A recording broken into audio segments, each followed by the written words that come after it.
বিসমিল্লাহির রহমানির রহিম। দেশ ও জাতির স্বার্থে এগিয়ে আসুন।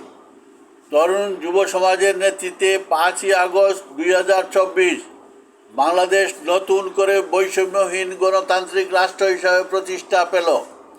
আশা করি আমাদের স্বাধীনতার মূল মন্ত্র সাম্য, মানবিক মর্যাদা, ন্যায় বিচার, বৈষম্যহীন সমাজ ব্যবস্থা, গণতন্ত্র প্রতিষ্ঠা পাবে। সেই লক্ষ্যে প্রত্যেক দলে বিডিপি ফর্মুলার 6 দফা, যেমন দলের সভাপতির মেয়াদ হবে 2 বারে 5 বছর, তারপরে নতুন করে একজন সভাপতি হবেন। একই ব্যক্তি দলীয় প্রধান এবং প্রধানমন্ত্রী 2 পদে থাকতে পারবেন না। প্রধানমন্ত্রী এবং সংসদ সদস্য 2 বারের বেশি হতে পারবেন না এবং প্রধানমন্ত্রীকে সরাসরি জনগণের ভোটে নির্বাচিত হতে হবে। দলের একাধিক নেতা প্রধানমন্ত্রী পদের জন্য দলের কাছে দলের মনোনয়ন চাইতে পারবেন।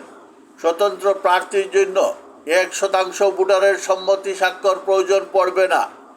যে কোনো নাগরিক যে কোনো সময় যে কোনো দলে যোগদান করে নির্বাচনে অংশ নিতে পারবেন। পরবর্তী পদক্ষেপ, যেমন দলে এবং শিক্ষা প্রতিষ্ঠানে দলীয় লেজুর ভিত্তিক ছাত্র রাজনীতি সম্পূর্ণ নিষিদ্ধ থাকবে। পুলিশ, র্যাব, সেনাবাহিনী, বিচারালয়কে দলীয়করণ করা যাবে না।